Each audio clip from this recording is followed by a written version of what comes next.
Assalamualaikum warahmatullahi wabarakatuh. Salam sejahtera untuk kita semua. Kembali di channel YouTube saya. Hari ini saya akan membahas materi pertemuan ketiga di mata kuliah Penelitian Sistem Informasi. Untuk materi pertemuan ketiga ini saya akan membahas tentang pembahasan skripsi dan outline skripsi program kreativitas mahasiswa. Maksudnya apa? Untuk PKM atau program kreativitas mahasiswa yang sudah dibahas di pertemuan pertama, di mana program PKM yang terdiri dari 8 jenis program kreativitas mahasiswa itu sendiri nanti bisa kalian lanjutkan untuk dibahas di skripsi kalian, khususnya di kampus Timik Nusa Mandiri. Oke, sebelum saya bahas tentang outline PKM, saya bahas tentang konsep dari skripsi. Skripsi itu apa? Skripsi merupakan bentuk karya ilmiah yang ditulis oleh seorang mahasiswa. Yang ditulis oleh mahasiswa yang telah memenuhi syarat akademik di kampus Sekolah Tinggi Manajemen Informatika Nusa Mandiri secara keseluruhan. Ini yang saya bicarakan di sini khusus di salah satu kampus, yaitu di STIMIK Nusa Mandiri. Skripsi merupakan mata kuliah inti yang harus diikuti dan dipenuhi oleh seorang mahasiswa program sarjana di kampus Sekolah Tinggi Manajemen Informatika dan Komputer Nusa Mandiri. Tujuan dalam penulisan skripsi adalah memberikan pemahaman terhadap mahasiswa agar dapat berpikir secara logis dan ilmiah dalam menguraikan dan membahas suatu permasalahan, serta dapat menuangkannya secara sistematis dan terstruktur. Ini tujuan dari skripsi itu sendiri. Jadi dengan adanya skripsi, mahasiswa diharapkan memberikan pemahaman agar mahasiswa tersebut dapat berpikir secara logis dan ilmiah terhadap permasalahan yang ada di sekitar mahasiswa itu sendiri. Baik permasalahan yang ada di institusi ataupun di suatu organisasi. Syarat pendaftaran skripsi di kampus Timik Nusa Mandiri, yang pertama, indeks prestasi kumulatif atau IPK minimal 2,0. Yang kedua, tidak ada nilai D dan E pada kartu hasil studi. Berikutnya, lulus semua mata kuliah dengan nilai minimal C.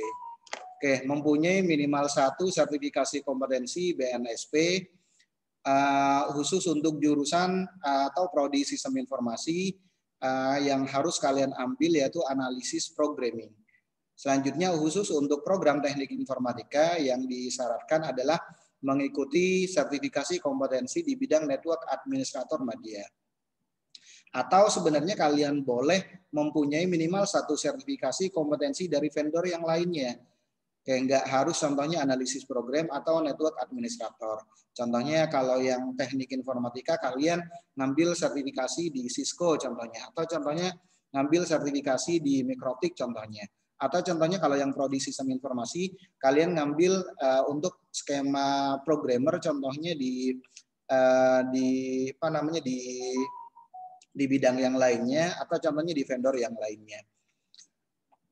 Yang perlu kalian pahamin adalah gunakan buku panduan terbaru. Buku panduan terbaru yang biasanya dirilis, contoh seperti skripsi yang periode Maret 2021 di sini, ada buku pedoman terbaru untuk pedoman penyusunan laporan skripsi di STIMIK Nusa Mandiri. Beberapa poin yang perlu diperhatikan oleh mahasiswa, mulai dari format pengetikan tentunya. Format pengetikan, ketentuan pada format pengetikan penulisan skripsi sebagai berikut. Yang pertama, menggunakan kertas dengan ukuran A4 dengan berat 80 gram. Nanti yang harus dikumpulkan ke pihak kampus. Selanjutnya, margin. Margin di sini, margin atasnya 3 cm, selanjutnya kiri 4 cm, margin bawah 2,5 cm, margin kanan 2,5 cm, dan margin footer 0,3 cm. Ini yang bisa kalian gunakan sebagai panduan. Atas 3, selanjutnya kiri 4, bawah 2,5, selanjutnya kanan 2,5. Intinya bawah dan kanan 2,5. Ketiga, jarak pengetikan isi tulisan skripsi yaitu 2 spasi, kecuali isi tabel dan gambar nanti tinggal kalian sesuaikan. Selanjutnya jenis dan ukuran huruf dalam penulisan, gunakan jenis huruf menggunakan Times New Roman. Selanjutnya ukuran huruf atau size-nya 12 kecuali isi tabel dan gambar nanti bisa kalian sesuaikan. Selanjutnya untuk penjelasan lebih detail bisa kalian lihat di buku pedoman laporan skripsi STIMIK Nusa Mandiri yang terbaru. Contoh seperti ini nih, kebetulan sudah saya buka juga. Ini kebetulan buku pedoman yang nantinya bisa kalian gunakan sebagai penyusunan laporan skripsi yang nantinya akan kalian gunakan. Oke, ini untuk yang revisi tahun 2021. Jadi di sini sudah lengkap pedoman yang nantinya harus kalian lakukan. Ini kurang lebih di revisi 1 Maret ya, sudah ditetapkan atau di ACC tanggal 1 Maret 2021. Tinggal kalian pergunakan aja. Di sini sudah lengkap mulai dari contohnya format pengetikan, cover, abstrak, penomoran halaman dan yang lain-lainnya di sini sebenarnya sudah lengkap, tinggal nanti kalian gunakan saja. Sama seperti buku pedoman PKM sih sebenarnya. Sudah lengkap, nanti tinggal kalian ikuti saja. Oke, selanjutnya setelah format pengetikan, contoh format pengetikan seperti ini nih contohnya. Terutama yang perlu diperhatikan adalah margin. Margin, selanjutnya penomoran bab, berikutnya tabel dan gambar. Contoh untuk yang penulisan, untuk yang margin, bisa kalian lihat contohnya seperti ini nih. Seperti yang tadi sudah dijelaskan di awal, untuk marginnya kiri menggunakan 4 cm, atas 3 cm, bawah dan kanan marginnya 2,5 cm. Oke, selanjutnya untuk penulisan nanti menjorok ke kiri semuanya gitu. Ini untuk format pengetikan terutama di skripsi kalian. Oke, kurang lebih seperti ini untuk format pengetikan yang nantinya bisa kalian lakukan. Oke, jangan sampai kalian menggunakan format pengetikan yang salah, baik margin, penomoran bab, ataupun tabel dan gambar seperti ini contohnya nih. Jadi tambah ke dalam kurang lebih seperti ini. Tambah lama kan habis, kurang lebih kalau seperti ini. Jadi ini format pengetikan yang salah, jadi kalian bisa menggunakan format pengetikan yang benar, contohnya seperti yang ini nih. Jadi menjorok ke kiri semuanya. Oke, berikutnya penomoran halaman. Di buku pedoman skripsi pun sudah dijelaskan untuk penomoran halaman. Untuk peletakan nomor halaman di awal bab, nanti kalian letakkan di bawah di center ya, atau di tengah. Selanjutnya untuk halaman berikutnya nanti kalian letakkan di atas kanan. Oke, kurang lebih seperti ini nih. Untuk untuk halaman berikutnya, kecuali untuk halaman awal pada bab. Untuk penomoran halaman pada awal bab nanti kalian gunakan penomoran di bawah, terutama nanti kalian gunakan yang di center ya, atau yang di tengah gitu. Oke, selanjutnya penomoran tabel dan gambar. Untuk tabel dan gambar nanti kalian gunakan sesuai dengan gambar atau tabel tersebut ada di bab berapa. Contohnya ada di bab 4, nomor keberapa atau gambar keberapa. Contohnya seperti ini, tabel 4 tabel 4.4, berarti maksudnya tabel ini contohnya ada di bab 4 terus tabel keempat, contohnya seperti ini. Begitu pula untuk gambar, kalau untuk tabel penamaannya ada di atas, selanjutnya untuk gambar nanti penamaannya ada di bawah. Sama dia ngikutin dari babnya. Contohnya seperti ini gambar kedua yang ada di bab kedua, contohnya seperti ini. Selanjutnya untuk teknik pengutipan, kalau sebelumnya kita menggunakan teknik pengutipan menggunakan apa style, untuk yang sekarang kita menggunakan IEEE. Khususnya nanti kita menggunakan software namanya Mendeley gitu. Silakan nanti kalian install software atau aplikasi Mendeley di laptop kalian atau di komputer kalian. Setiap nomor pada kutipan harus diberikan tanda kurung kotak, kurang lebih nanti seperti ini nih. Untuk pengutipan yang ada di pedoman skripsi di kampus STIMIK Nusa Mandiri. Oke, yang perlu kita lakukan di setting Mendeley-nya, contohnya kita sudah install Mendeley-nya, nanti yang perlu kita atur adalah citation style-nya. Citation style-nya kita menggunakan IEEE, ini contohnya Mendeley desktop-nya yang sudah kita install. Berikutnya nanti di Microsoft Word-nya. Di Microsoft Word-nya pun kita perlu atur yang style-nya IEEE. Oke, kurang lebih hasilnya seperti ini nih. Ini contohnya.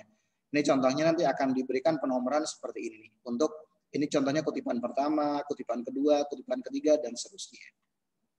Oke, beda dengan yang menggunakan apostyle. Kalau menggunakan apostyle, biasanya nanti akan ditulis nama penulis dan tahun dari terbitan, baik itu buku ataupun contohnya artikel ilmiah.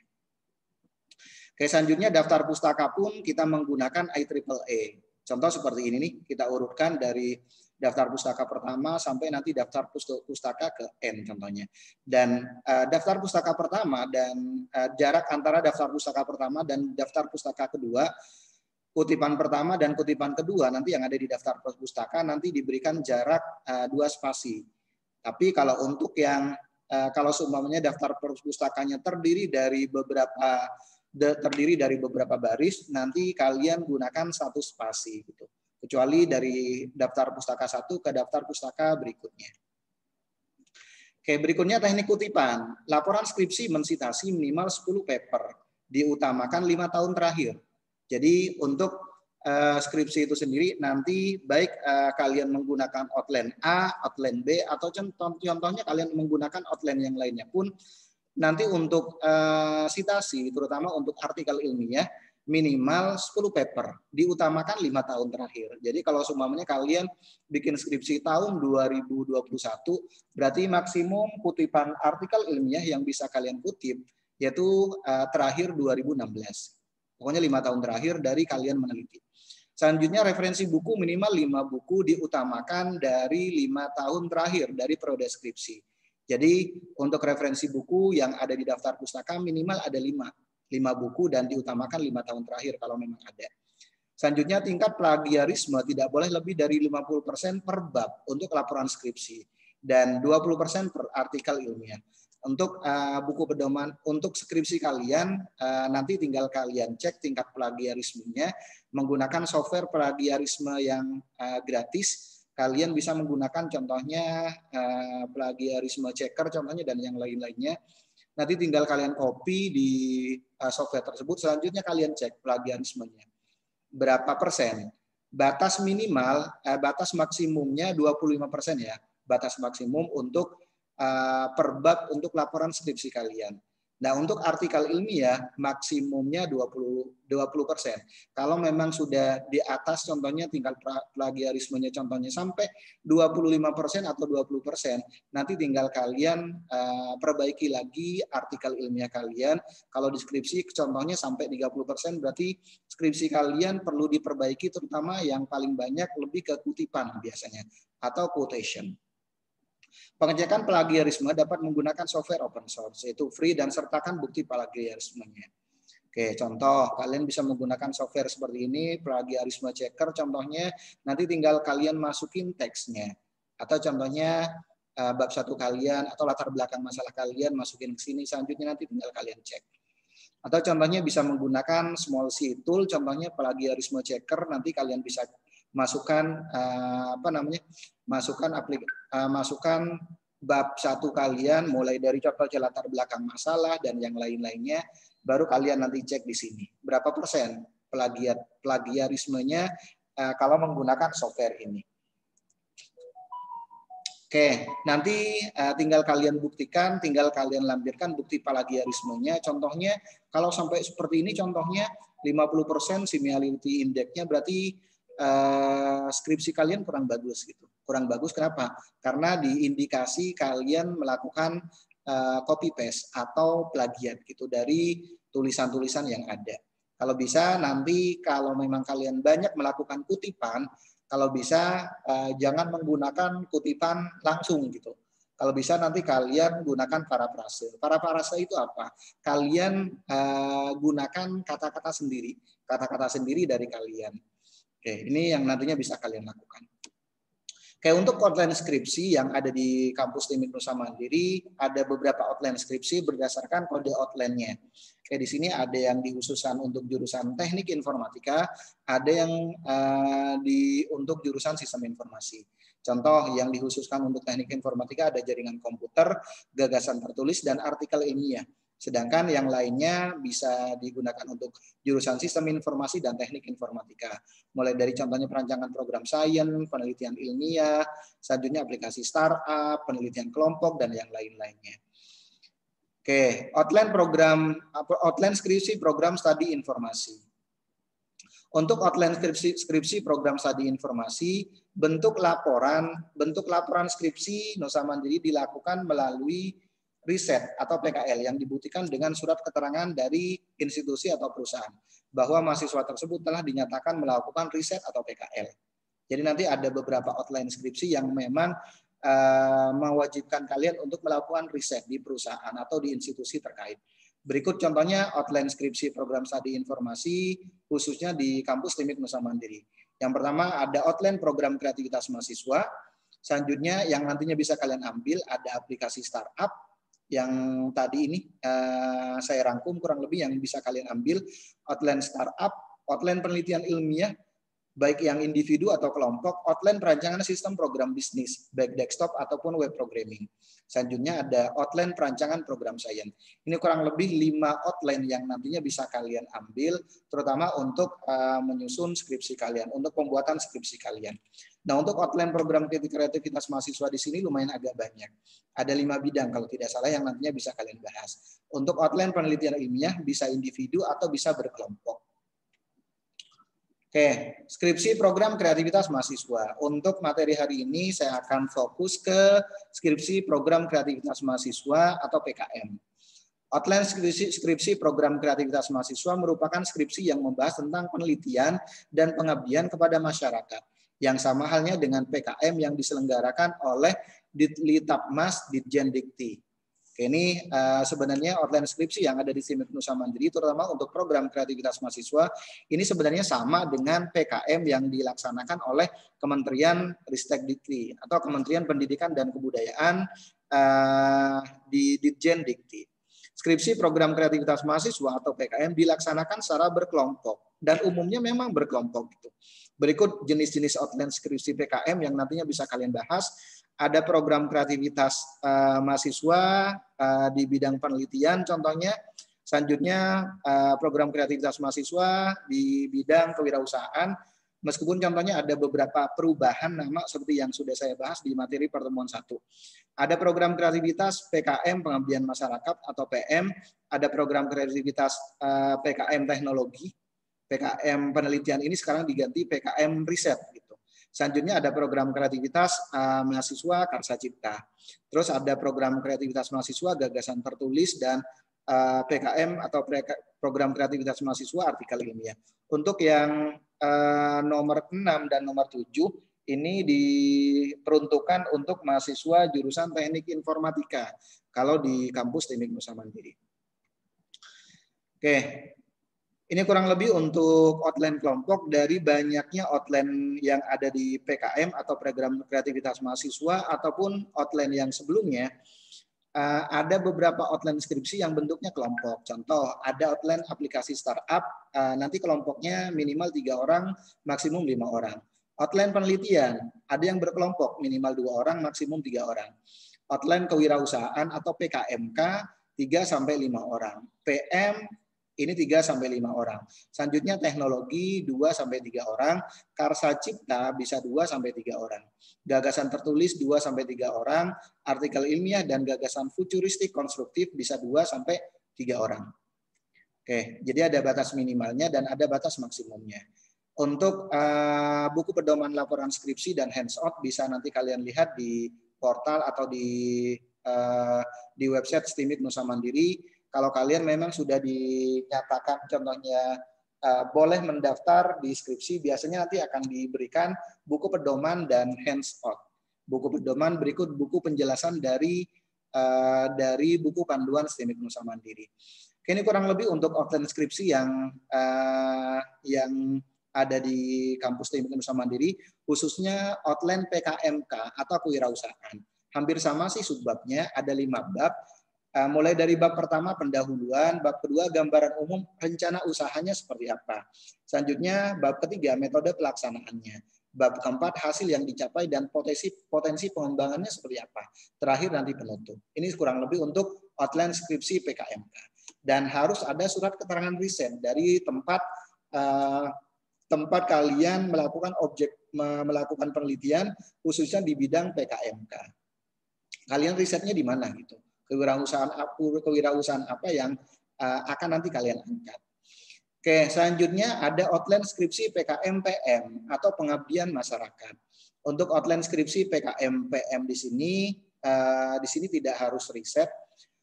Untuk subbabnya pun sama, sampai 5 bab, mulai dari bab pendahuluan, ada latar belakang masalah, latar belakang, identifikasi masalah, profil mitra non-profit, dan seterusnya, tinjauan pustaka. Selanjutnya, landasan teori, penelitian terkait, gambaran umum kondisi masyarakat, lokasi, dan seterusnya. Lokasi di sini berapa kilometer dari lokasi kampus berada. Selanjutnya, metode penelitian, metode pelaksanaan. Kerangka pemikiran, teknik pelatihan, dan pendampingannya seperti apa, hasil yang dicapai, dan potensi hasil. Ini bab 4. Bab 5, penutup.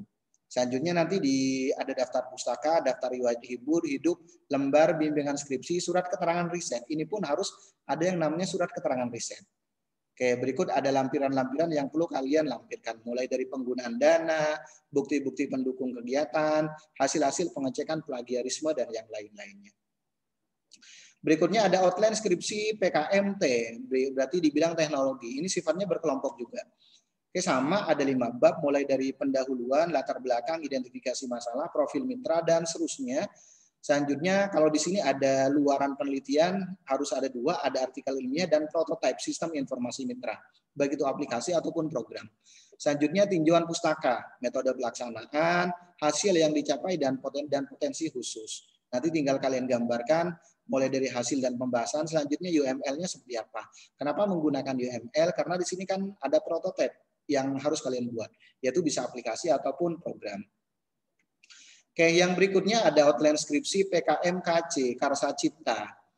Karsa Cipta kurang lebih ada 5 bab juga, mulai dari latar belakang masalah, mulai dari bab 1 pendahuluan. Di sini ada 5 subbab ya, 1.1 latar belakang, selanjutnya identifikasi masalah, tujuan, luaran penelitian pun ada 2, ada artikel ilmiah dan hasil produk.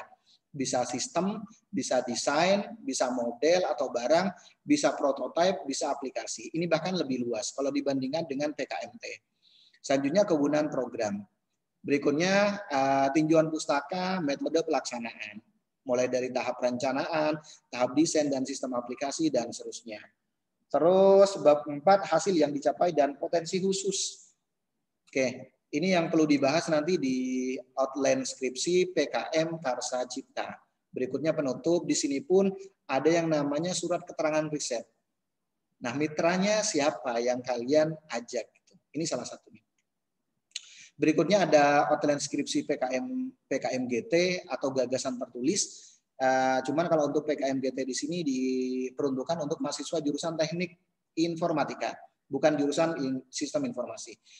Kalau ini ada 4 bab, mulai dari contohnya pendahuluan, sangat simpel sebenarnya untuk gagasan tertulis, mulai dari pendahuluan, latar belakang masalah, tujuan dan manfaat, selanjutnya luaran penelitian. Berikutnya gagasan, kondisi terkini pencetus gagasan, solusi yang pernah diterapkan seperti apa, kondisi gagasan yang diajukan seperti apa, pihak-pihak yang dipertimbangkan siapa.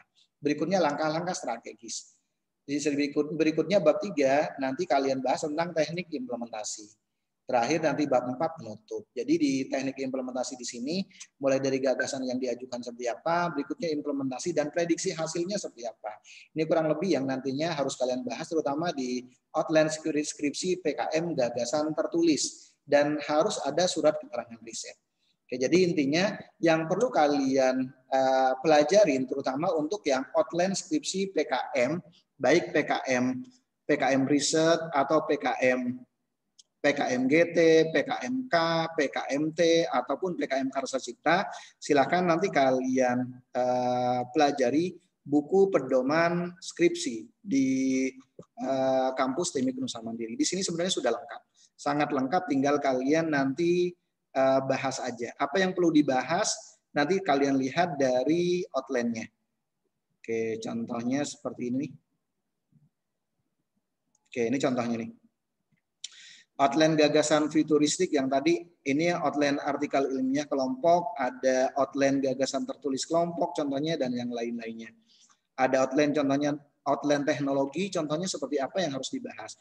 Kalau kalian kurang paham nanti kalian bisa download hands-on dari buku pedoman skripsi itu sendiri. Ini kurang lebih pembahasan di materi pertemuan ketiga. Mohon maaf kalau ada kata-kata yang kurang berkenan. Saya akhiri. Assalamualaikum warahmatullahi wabarakatuh dan salam sehat untuk kita semuanya.